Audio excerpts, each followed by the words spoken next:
이 사사 시대에 있었던 이러한 일들 중에 특별히 오늘 이 17장 읽지는 않았지만 17장부터 마지막 장 21장까지의 그 말씀은 그 전에 삼손 때로 사사의 그러한 시대가 이제 끝이 하지만 뭐 부록과 같은 그러한 이야기들이에요. 그 다음에 어떤 일이 일어났는가?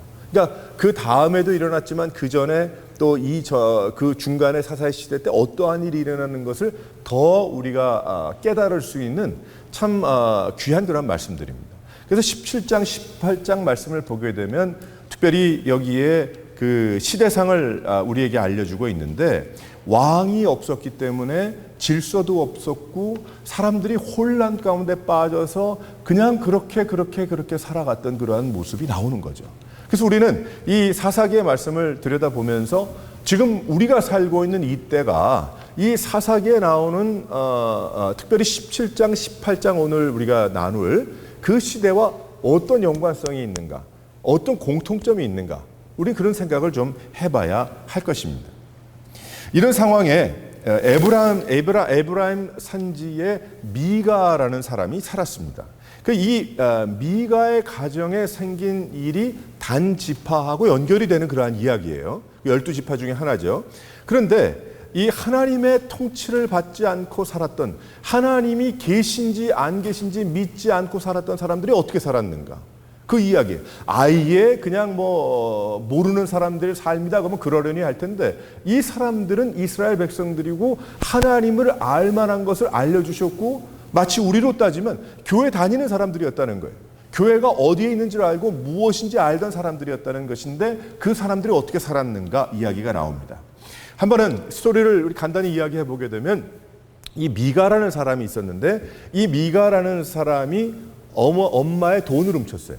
은 1,100개를 훔쳤다고 그랬는데 은 1,100개는 어마어마한 돈입니다. 그때 당시에. 그래서 이 미가라는 사람이 은 1,100개를 이제 훔쳐가지고 이 엄마가 아들을 저주해 버렸어요. 그래서 훔쳐갔으니까 돈을. 그러니까 이 아들이 미가가 있다가 야 이거 도저히 안 되겠다. 이 엄마가 한 그 저주가 무서워서 훔친 돈을 나중에 어머니께 가지고 갑니다. 그러니까 이 어머니께 가지고 오니까 이 어머니가 아들도 돌아왔고 돈도 받았단 말이에요. 그러니까 너무 기뻐서 무슨 일을 했는가 하면 그 돈으로 신상을 2개를 만듭니다. 그러니까 대장간에 가서 예를 들어서 만들었던 거예요. 우리식으로 따지면. 그래서 하나는 나무로 만든 신상을 만들었고 하나는 그 은으로 만든 그러한 신상을 만들었겠죠. 그래서 녹여서 신상을 2개를 만들었어요. 그 신상 2개가 있습니다. 그뿐 아니라 미가가 산당을 만들었다고 그랬어요. 산당을 만들었는데 무엇을 만들어 놨나 보았더니 예전에 기드온이 만들어 놓았던 것처럼 돈이 많았던 사람 같아요. 에봇을 만들었어요. 그래서 이 제사장이 제사를 드릴 때 입는 조끼와 같은 그러한 것인데 제가 설명을 몇 주 전에 했지만은 그 에봇은 12돌이 있었습니다. 12지파를 의미하고 그 12지파를 의미하는 에봇의 그 뒤편에는 주머니가 있는데 우림과 둠림이라는 그 주머니가 있었어요. 그것이 있었어요. 그 안에. 그래서 그것을 만지면서 하나님을 바라볼 때 하나님의 뜻인가 아닌가를 구분할 수 있는 하나님이 놀라운 그 은혜를 허락해 주신 그러한 옷입니다. 그런데 이것을 그 미가가 돈이 많다고 만들어버린 거예요. 그래서 그 옷은 제사장들이 입는 옷이라서 아무나 입을 수 있는 옷이 아니었는데 그러다가 자기 아들을 그 산당의 제사장으로 만들어버렸어요. 이게 엄청나죠? 이게 도대체 뭐냐? 그렇게 생각이 되지 않습니까? 그런데 아무래도 이 미가가 생각해 보니까 이 행위가 옳지 않은 것 같아. 바르지 않은 것 같아. 근데 마침 어떠한 우연한 일이 생겼는가 하면은 떠돌던 제사장이 그 집에 들렸어요. 아마 잡을 구하던 레위 사람이었던 것 같아요. 그리고 아마 떠돌던 사람이었는데 실은 그 사람을 만남을 통해서 이 미가가 그 사람을 그 집안의 제사장으로 삼게 됩니다. 그러니까 아들이 이제 안 하죠. 실은 레위 사람들의 입장은 무엇이었냐면 그 당시에 이 사람들은 땅을 분배받지 못했고 각 지파에 흩어져서 예배를 인도하라고 했던 사람이 레위 사람들이에요. 근데 이 레위 사람의 이야기를 얘기할 것이 굉장히 많지만 이 여기에 떠돌던 레위 사람은 잡을 쳤던 사람이었던 것 같아요. 돈을 찾아다녔던 그런 사람 같아요. 그러니까 미가와 잘 만났죠. 그러니까 미가 집에 들어갔어요. 이 레위 사람이. 그 제사장 노릇을 하고 산당을 지은데 에봇이 있고 그리고 그 엄마가 신상을 만든 것을 모셔다 놓고 참 엄청난 일들이 벌어진 거죠. 하나님을 아는 교인의 모습은 있지만 전혀 믿음이 아닌 거죠. 아무것도 아닌 거죠. 그것은 그때 단지파는 어떤 가운데 있었는가? 이제 미가의 가정을 이야기는 거기까지 하고 이 단지파는 또 어떻게 하고 있었는가 하면 이 단지파는 실은 하나님께 땅을 분배를 받았어요. 그래서 이제 너의 힘으로 그 땅을 차지하라라고 이야기했는데 못 차지했습니다. 믿음이 없어서 결국은. 그래서 이 사람들이 자신의 땅을 찾고 있었어요. 그래서 그들이 용감한 5명의 정탐꾼을 보내서 이 미가가 살던 그 지역의 땅을 한번 조사해 보려고 가는 중에 미가와 만나게 된 거예요. 그 집에. 그러면 만나게 됐는데 가 보니까 거기에 산당도 있고 레위 사람도 있고 또 신상도 있고 그럴듯하거든요. 예배도 드리고 말이에요. 그리고 라이스라고 이야기하는 그 땅으로 가려고 그렇게 계획을 가지고 있었습니다. 그래서 이제 그 미가 집에 있었던 레위 사람에게 물어보죠. 과연 네가 제사장 레위 사람이라니까 하나님의 뜻이 우리가 가는 것이냐? 그랬더니 레위 사람이 뭘 듣고 뭘 알고 얘기했는지 하나님이 함께 하시니 평안히 가라. 라이스 땅으로 가라. 그렇게 된 거죠. 그 라이스 땅을 가봤더니 그 라이스 땅이 너무나 평온한 거예요. 이거다. 이 사람들 아무것도 아니니까 우리가 몰아내고 여기에 들어가서 살자. 그래서 다시 이제 단 지파의 정탐꾼들이 단 지파로 돌아가서 가자고 합니다. 그래서 600명의 용사가 무기를 들고 라이스라는 지역을 이제 공격하기 전에 미가의 집으로 갑니다. 미가의 집으로 가서 무엇을 가지고 오냐면 무엇이 탐났는가 하면 신상이 탐났던 거예요. 거기에 있던 에봇이 탐났던 거예요. 거기에 드라빔이 있었던 거예요. 거기에다 플러스 레위 사람 그 제사장에게 뭐라고 떠돌이 잡을 얻었던 그 사람에게 뭐라고 이야기했냐면 당신 한 가족의 제사장 노릇할래? 아니면 한 지파의 제사장 노릇을 할래? 이 레위 사람이 냉큼 쫓아가죠. 다 버리고. 그래서 그 집안에 있는 모든 것을 다 끌어다가 이제 가지고 가는데 나중에 미가가 황당하잖아요. 다 뺏겼으니까. 단지파를 쫓아가다 보니까 도저히 자기가 이길 수 없는 사람들이라서 그 사람이 집으로 돌아가고 말았다고 합니다. 그런 일이 벌어졌어요. 그러면서 이제 결국 가서 단지파는 그 라이스라는 지역을 물론 정복하게 됩니다. 하나님의 은혜로. 자, 그 말씀이 17장, 18장까지의 말씀인데 이 중간에 이런 모습을 보면서 우리가 느끼잖아요. 대충 좀 이상하다 스토리가. 하나님을 아는 민족이 산당을 가지고 있다는 것, 에봇을 자기 마음대로 만들었다는 것, 떠돌이 레위 사람이 돈을 쫓아서 이잡 저잡으로 이 한 가정의 레위 지파 노릇하다가 저쪽에 가가지고 하는 노릇하는 거며 또 등등 여러 가지가 말이죠. 우리 여기에서 몇 가지를 깨달을 수가 있어요. 과연 이 17장 18장에 나와 있는 이 사람들의 그 모습이 어떠했는가? 우리 한번 알아보도록 합니다. 첫 번째로 다 같이 한번 읽어보도록 하겠어요. 시작. 자기 마음대로 산 거예요. 자기 마음대로 한마디로. 너무 쉽죠. 제가 이 설명을 짧게 했지만 그 짧은 설명 중에 가만 생각해 보면 이거 지 멋대로네. 자기 멋대로 산 거예요. 왕이 없던 시대에 제멋대로 행했어요. 그들은 나라에 리더십도 없었고 법도 없었습니다. 하나님의 말씀이 없었기 때문에 그래요. 하나님의 법을 떠나서 제멋대로 살아가는 인생들은 서로 물고 무는 기가 막힌 그러한 우연의 여러 가지 엮어지면서 그렇게 가는 것을 우리가 알 수가 있어요. 하지만 결코 행복할 수 없죠. 그 엄마의 돈을 훔쳐간 그 아들의 모습이나 그 가정이 뭡니까? 또 돌아왔다고는 하지만 그 가정에 산당을 만들어 놓고 에봇을 만든 건 또 무엇입니까? 지나가던 레위 사람은 무엇입니까? 그리고 단지파가 하나님을 공경하는 그러한 하나님의 가족이요 그 지파라고 했는데 그곳에서 그 가장 자기가 볼 때 편안한 그 땅을 얻으려고 했던 건 무엇이고 가는 길에 미가의 집에서 도둑질을 한 것은 무엇이며 또 그 나라에 그 레위 사람 지나가던 떠돌이 레위인을 제사장으로 삼은 것은 또 무엇입니까? 우리 이것을 볼 때에 정말 제 멋대로구나. 마음대로구나. 어떻게 그렇게 살 수 있을까? 이 사람들이 어떻게 그렇게 할 수 있었을까? 왕이 없이 제멋대로 살면 가장 행복하고 이상적일 것 같은데 그게 아니었다는 거예요. 혼란이었다는 것이죠. 신호등이 없으면 더 빨리 갈 것 같아. 신호등이 없으면 왜 내가 가는 길에 그 빨간불이 켜지는지 모르겠어요. 근데 신호등이 없다고 생각해 보세요. 얼마나 위험하겠습니까? 얼마나 혼란하겠습니까? 얼마나 많은 사고로 사람들이 다치고 죽을 수 있었겠습니까? 하나님을 왕으로 모시지 않은 삶이 즐거운 것으로 여겨질 수도 있겠죠. 겉으로 볼 때. 하나님이 없으면 더 자유하고 더 쉬울 것 같아. 내가 교회가 이 세상에 없다고 한다면 뭐 꼭 교회 나가야 돼? 꼭 교회 가서 예배를 드려야 돼? 난 하나님을 믿어야 하지만 교회 안 믿습니다. 교회 안 믿습니다. 뭐 그렇다면 더 편할 것 같아. 제약이 없어. 그 사람들 눈치도 안 봐. 또 내가 뭐 특별히 얼마나 좋아. 그러니까 지금 현재 물론 코로나 바이러스로 우리가 참 최선을 다해서 예배를 우리가 교회 나와서도 드리고 또 온라인으로 드리고 그나마 감사하죠. 그렇게 하니까. 하지만 걱정하는 것 하나가 무엇이냐면 이러다가 정말 예배를 자신의 편한 방법으로 자신이 결정하는 그 모습이 되면 어떻게 하겠는가 생각을 하는 겁니다.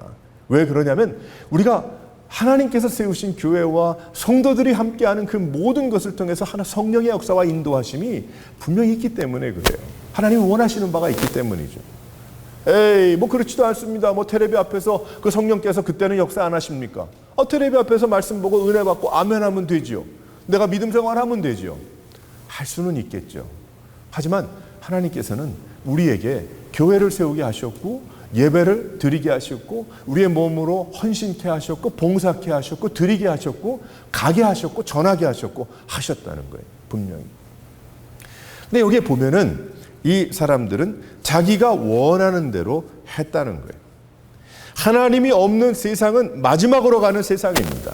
지금 우리가 살고 있는 이때에 하나님이 없는 것 같이 살아가는 그런 사람들이 얼마나 많이 있습니까? 이제는 교회 다닌다고 다 믿는 사람이라고 볼 수 없지 않습니까? 교회 다닌다고 다 예수님을 믿어 이 다음에 하나님 앞에 갈 수 있다는 그것이 하나님의 말씀으로 우리가 믿고 있지만 하나님의 말씀을 믿지 않으니 어떻게 하면 좋습니까? 또한 하나님의 말씀을 가르치지 않으니 이거 어떻게 하면 좋겠어요? 얼마 전에 한 영화를 보았는데 그 영화가 공상과학 영화예요. 그 공상과학 영화인데 어떤 스토리냐면 이제 2023년이랍니다. 2023년으로 알고 있는 2023년 2년 후에 23년에 갑자기 2051년에서 사람들이 와서 군인들이. 근데 왜 2051년에서 30년 빠꾸 해가지고 타임머신을 타고 뒤로 왔는가 보았더니 2051년에 인류가 망하는데 외계인에게 망한다는 거예요. 그 2주밖에 안 남았대. 그래서 30년 뒤로 빠꾸해서 이제 2023년도에 거기에 이제 군인들을 모집해서 그 사람들을 다 데리고 30년 후인 2051년으로 가서 싸워서 그들을 이기겠다. 이런 스토리거든요. 나중에는 다른 방법으로 이제 스토리 보다가 하도 재미가 없어가지고 졸다가 끝이 어떻게 됐는지 모르겠어요. 끝까지 제가 보지는 않았지만 살았는지 어땠는지 저희 아들만 알지만 전 모르겠어요. 어떻게 됐는지 묻지도 않았지만. 그러니까 그것이 왜 재미있을까? 스토리가. 그것은 우리가 살고 있는 이 시대의 사람들의 생각의 근사치니까 그래. 그것이 그 생각이 다른 호프가 없는 거예요. 여러분 그런 영화 보셨어요? 물론 영화가 좀 자극적이고 재밌어야 되니까 그렇게 했겠지만 100년 뒤에 모든 나라의 사람들이 평화로운 가운데 함께 먹고 떠주고 살아가면서 나라들이 다 없고 한 나라가 되어서 아름다운 또 사막에는 꽃이 피고 또 추운 데는 더 높고 두터운 그러한 집을 짓고 다 잘 살더라. 100만 불을 들여서 영화를 만들었다면 그 사람은 그냥 그 영화 만들고 어디 시골로 가서 농사 짓든지 아마 그래야 될까. 아무도 그 영화 보지 않으니까 재미가 없었어요. 그럴 거예요. 물론 자극적이어야 되지만 영화가. 왜 그럴까요? 그 이유는 소망이 없는 거예요. 우리의 마음속에 이대로 가다간 끝이겠구나. 이대로 가다간 죽겠구나. 이대로 가다간 아니겠구나 아는 거죠. 근데 문제는 답이 없어. 왜 답이 없을까? 하나님 안에서만 답을 찾을 수 있는데 하나님 안에서 답을 찾으려고 하지 아니하고 이 세상에서 그 인생의 답과 앞으로 미래의 답을 얻으려고 노력하다 보니까 어떻게 되는 거예요? 산당을 짓고 지나가던 레위 사람은 그 정말 하나님께 봉사하고 헌신하면서 예배를 인도하는 것이 아니고 그 자기 먹을 것 주스러 다니고 또 그 다음에 한 사람 어떻게 돼요? 그 산 사람은 돈을 얻어다가 산당과 드라빔과 우상을 짓고 또 그래도 그게 아니니까 에봇을 만들어서 등등 그렇게 돼버리고 말더라는 겁니다. 하나님을 알지 못하는 세상의 그 한계에 다다른 이야기예요. 바로 이 사사시대의 17장과 18장의 미가의 가정과 또 단지파의 그러한 이야기는. 그런데 하나님을 알면 내 마음대로 살지 않습니다. 하나님을 왕으로 모신 나라면 법이 다르죠. 하나님의 말씀의 법을 따라가기 때문입니다. 그래서 세상을 사는 방식이 다른 겁니다. 우리 다르잖아요. 오늘 예배드리는 여러 성도들의 삶이 다르잖아요. 세상에서 우리가 물론 다 흡수돼서 살아가지만 우리의 목표와 우리가 다르지 않습니까? 예수 믿는 사람들의 삶은 거의 같지 않은가요? 믿음으로 살 때 거의 같은 모습이잖아요. 우리는 볼 때 저분이 열심히 일하고 또 집에서는 이런 도덕과 이러한 방향과 이런 생각으로 살아가겠구나. 거의 비슷하죠. 물론 다 성이 다르고 모습이 다르고 동네가 다르지만 거의 비슷하잖아요. 놀랄 일이 없잖아요. 그러시다. 그래서 지난 한 주간 잘 지내셨습니까? 그러면 좀 힘들었습니다. 그러면 좀 힘드셨겠구나.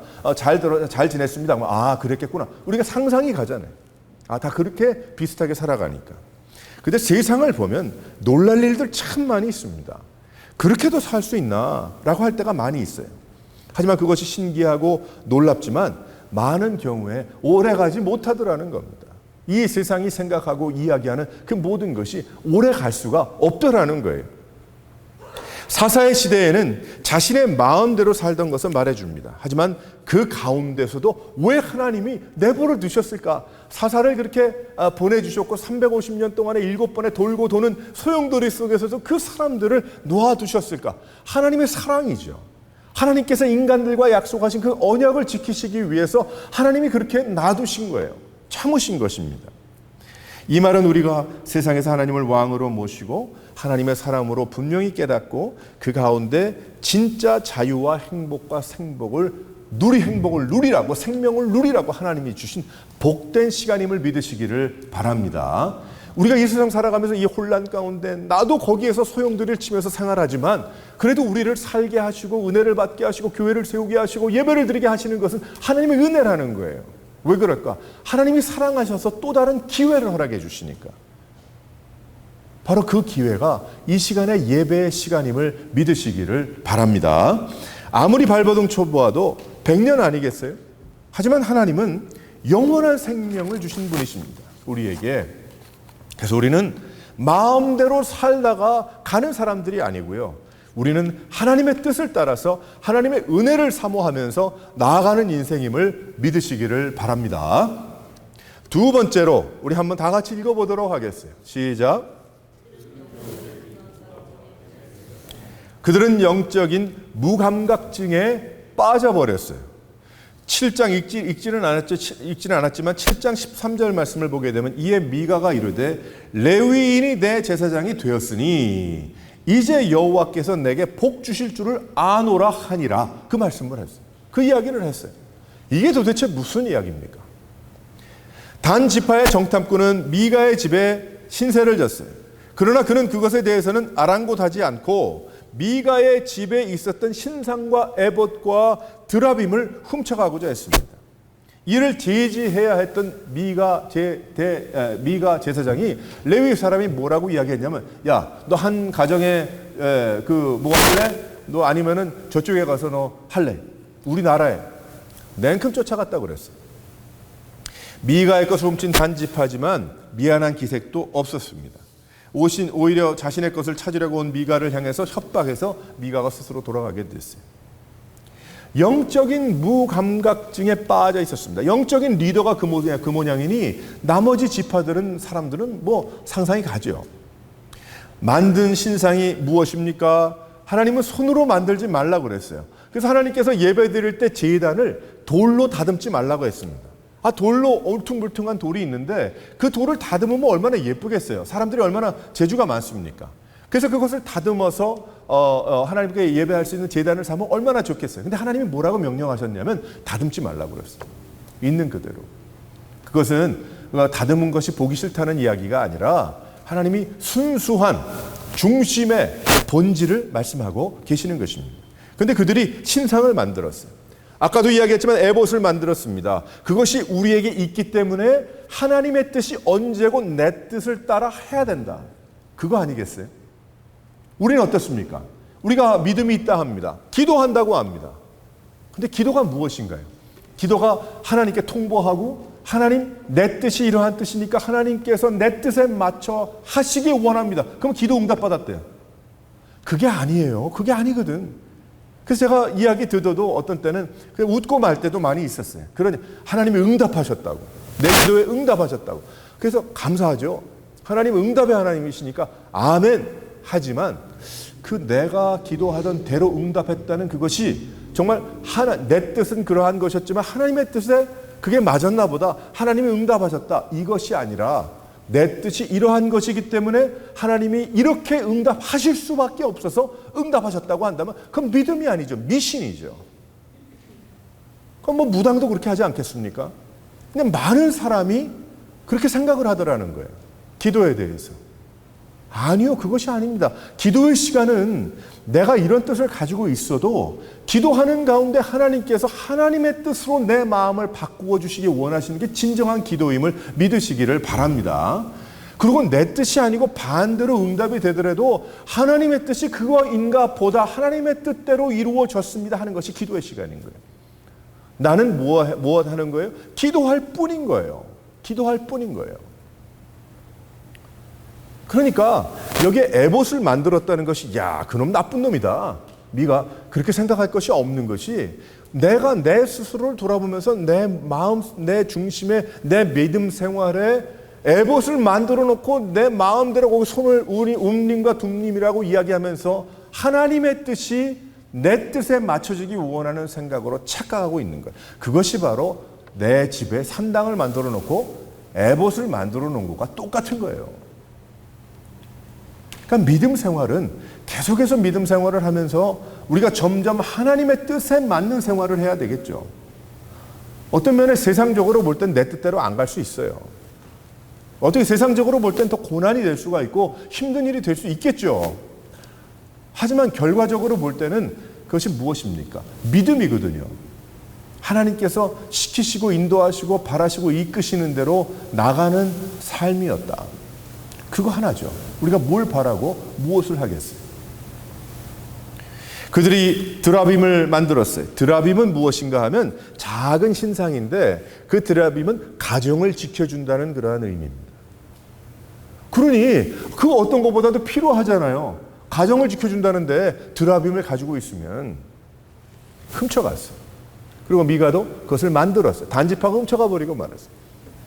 그래서 가정 위주로 살아야지. 저는 그런 얘기도 많이 들었어요. 요즘은 그런 얘기도 안 합니다. 하지만 예전에 일세목회 이렇게 쭉 하면서 우리 다음 세대 사역자들 이렇게 만나고 젊은 분들 이렇게 만나보게 되면 family oriented 그런 얘기를 많이 했어요.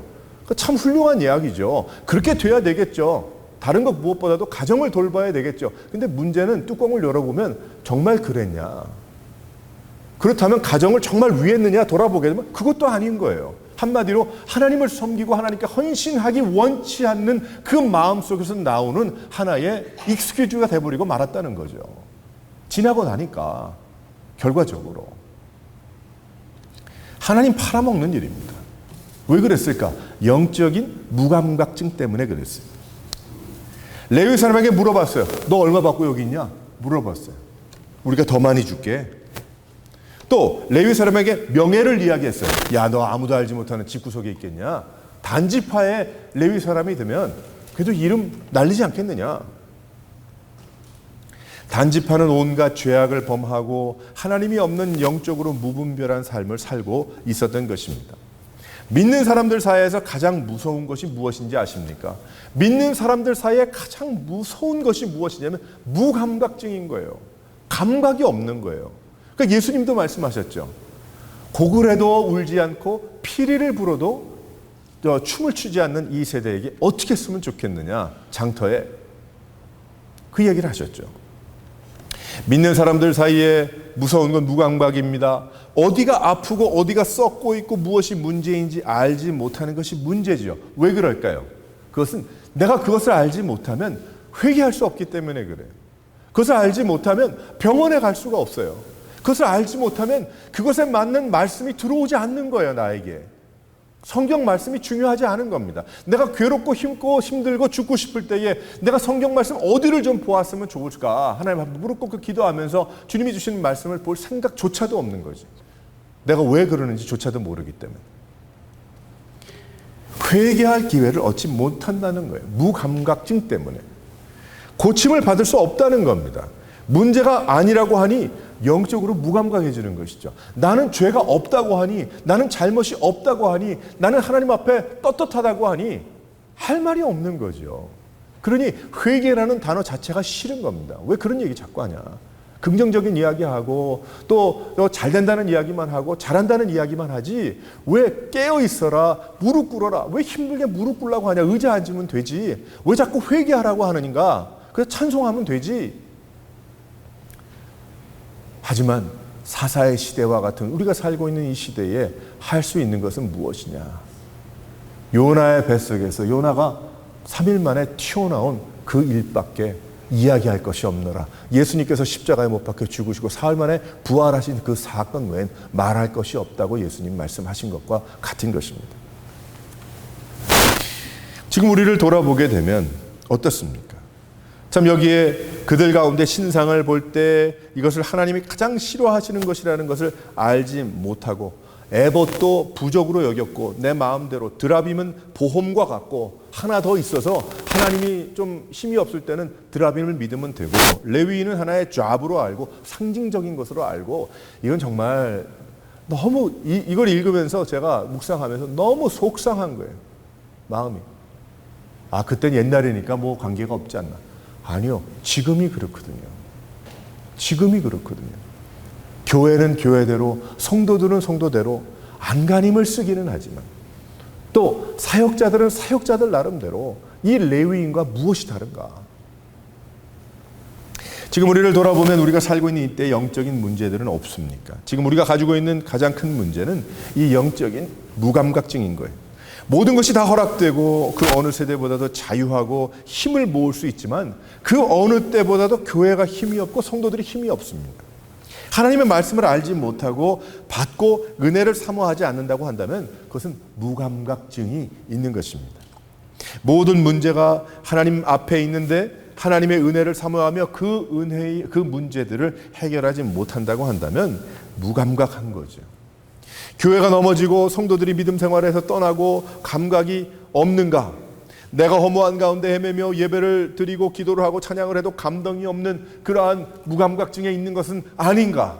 우리는 돌아봐야 하는 것입니다. 우리는 어떻게 하든지 발버둥을 쳐야 되는 거예요. 하나님 오늘 주일 예배 가서 은혜 받게 도와주세요. 하나님 오늘 찬송 하나 하면서 찬양하면서 은혜 받게 도와주세요. 기도 한마디를 해도 은혜 받게 도와주세요.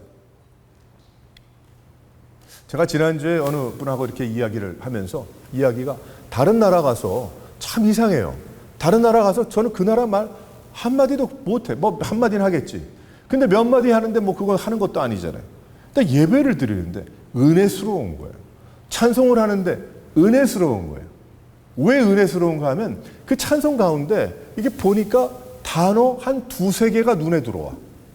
저거를 번역하니까 영어랑 똑같은 저건 그 말일 거거든요.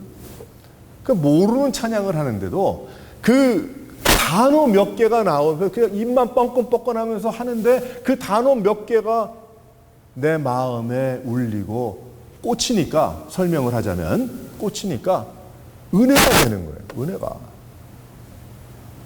그래서 그 곡조를 사랑하게 되고 그렇게 되더라고요.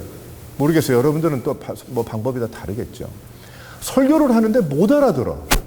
그런데 그 사람의 이야기하는 중에 그 사람이 보니까 성경 말씀을 읽었어요. 이건 말을 모르는 아주 그 극한 상황을 이야기하는 거예요.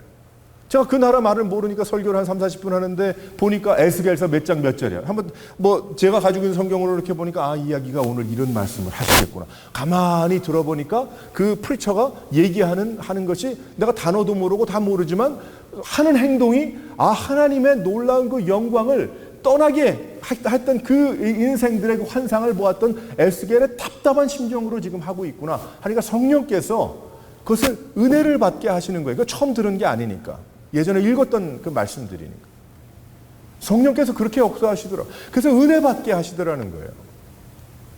여러분들이 그런 가운데 극한 상황 가운데서도 은혜를 받을 수 있고요. 그런 가운데서도 예배가 되고 그런 가운데서도 하나님의 영광으로 돌릴 수 있어요. 헌신할 수 있고. 제가 예전에도 이야기했지만 나는 단어 국민학교도 못 갔어요. 그런 분은 여기 안 계시지만 단어 10개밖에 몰라요. 하나님이 그 10개 가지고 역사하시더라는 거예요. 그 사람에게. 놀라운 역사.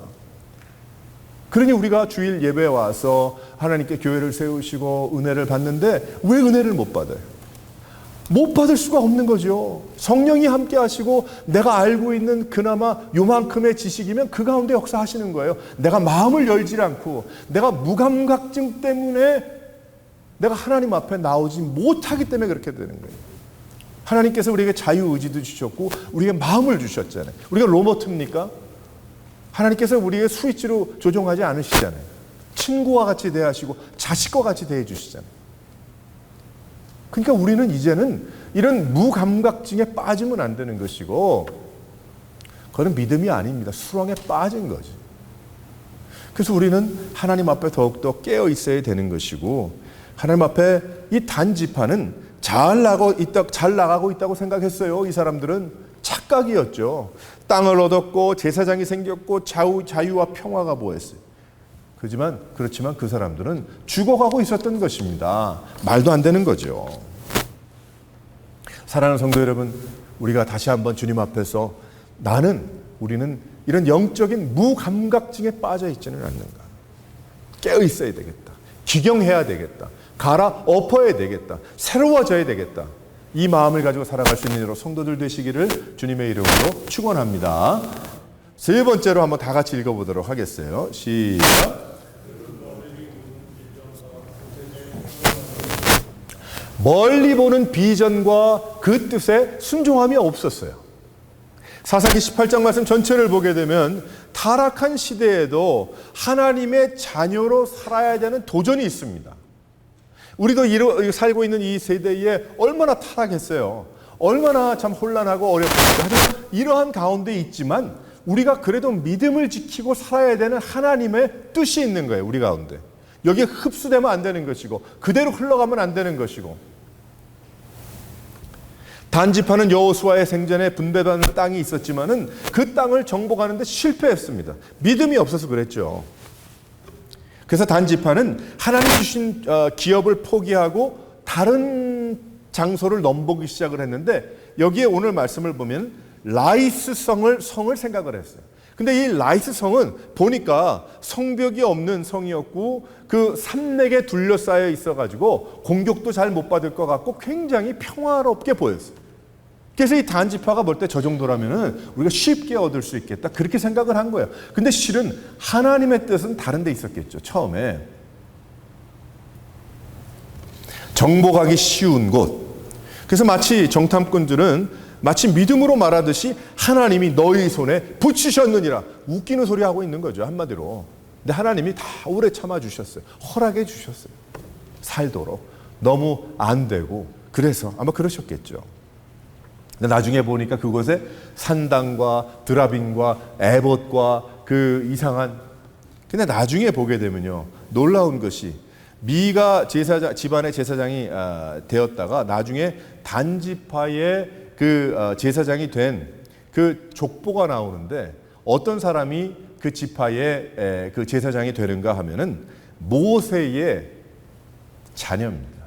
손자가 그 요나단이라는 사람이 거기에 제사장이 되죠. 그러니까 어떻게 보게 되면 슬픈 얘기예요. 야, 모세와 같은 그런 가정도 그런 믿음의 계보를 가지고 있다는 그러한 가정도 결국은 그 혼란과 어려움에 휩쓸려서 헤어나오지 못했구나. 왜 그랬을까요? 믿음의 비전이 없었기 때문에 그래요. 믿음의 비전이 없어서. 비전이 무엇입니까? 멀리 볼 수 있는 것이죠. 과연 어디로 가고 있는가? 무엇을 해야 되는가? 어떻게 나가야 되는가? 이 백성들이 그게 없었던 거예요. 비전이. 그저 누가 저쪽에 앞에 서 있는 먼저 목소리 큰 사람이 산당 짓고 저 사람이 레위 제사장이라니까 그런 줄 알고 그리고 그저 드랍인 있는지 없는지 있다고 얘긴 들었지만 그까짓 거 문제가 될 것 같지도 않고 그리고 에봇이 있다니까 있는가 보다. 뭐 예식을 하는 거 보니까 뭐 그런 대로 그럴듯하게 예배도 드리고 뭐 절기도 짓고 이러거든요. 그러니까 그들이 볼 때는 뭐 잘하고 있는가 보다 뭐 이렇게 생각을 했지 아무런 생각이 없었던 거예요. 왜 그랬을까? 하나님은 그 민족이 그 지파가 비전을 가지고 하나님께서 이루시기 원하시는 나라를 이루어 전 세계 땅끝까지 복음을 전하기 원하셨을 텐데 그들은 그런 생각이 아예 없었다는 겁니다. 그리고 순종함이 없었다는 거예요. 하나님 말씀에 전에 내려오는 그런 모든 말씀들에 대한 어떻게 해야 더욱더 이 말씀을 순종해서 믿음으로 살고 하나님께서 주시는 귀한 은혜를 따라서 우리가 나아갈 수 있어. 이 아무런 관계가 없는 거예요. 관계가 없는 거예요. 아무것도. 우리 교회를 생각해 봐야 됩니다. 우리에게는 이런 비전이 있는가? 비전이 실행이 되는 게 비전입니까? 또 우리 비전이 뭐 교회 하나, 두 개, 세 개 세우는 것이 비전입니까? 그것이 아니죠. 첫째는 내가 믿음으로 살아 흔들리지 않고 하나님이 부르실 때까지 살아가는 것, 그게 비전이고요.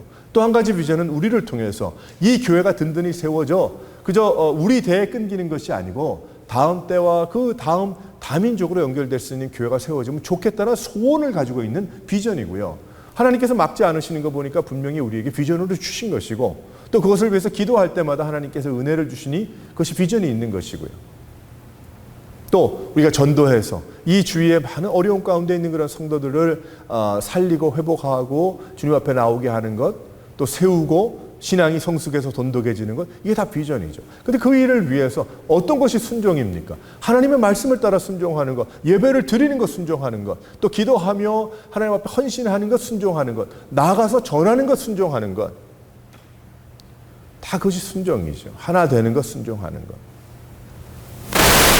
근데 그들에게는 멀리 보는 비전과 그 뜻의 순종이 없었고 또 지금 우리가 살아가는 이때에 많은 사람들이 그 비전이 없다는 거예요. 하나님을 바라보지 않더라는 거죠. 사랑하는 성도 여러분, 우리는 다시 한번 이 말씀을 통해서 우리는 어디에 있는가? 사사시대 17장, 18장에 있으면 안 될 텐데 믿음이 있고 복음을 듣고 신앙생활을 이만큼 해서 내가 할 말은 많이 있지만 정말 내 가슴에 뜨거운 불이 없다면 성령의 뜨거운 감동과 그런 은혜가 내가 여기에 간직되지 않았다고 한다면 멀리 볼 수도 없겠고 지금 뭐 앞에 일들이 그렇게 많은데 어떻게 멀리 보겠어요. 순종은 더더욱 할 수가 없는 겁니다. 사랑하는 성도 여러분, 이 말씀을 따라서 우리가 다시 한번 미가의 가정도 아니고 떠돌이 레위 사람도 아니며 단지파에 잘됐다고 손바닥 치면서 좀 평화롭다고 자랑하는 것도 아니요. 우린 하나님 앞에 우리 스스로를 다시 한번 돌아보고 이 세대를 바라보면서 여기에 우리가 이 세대에 나아가고 있는 공통점을 쫓아가면서 유행을 따라가면서 나가는 것이 아니라 하나님 말씀으로 돌아와서 믿음을 가지고 과연 하나님이 어디를 바라보고 계시고 하나님이 기뻐하시는 것이 무엇인가, 거기에 초점이 맞추어져서 믿음 생활 열심히 할 수 있는 여러 성도들 되시기를 주님의 이름으로 축원합니다.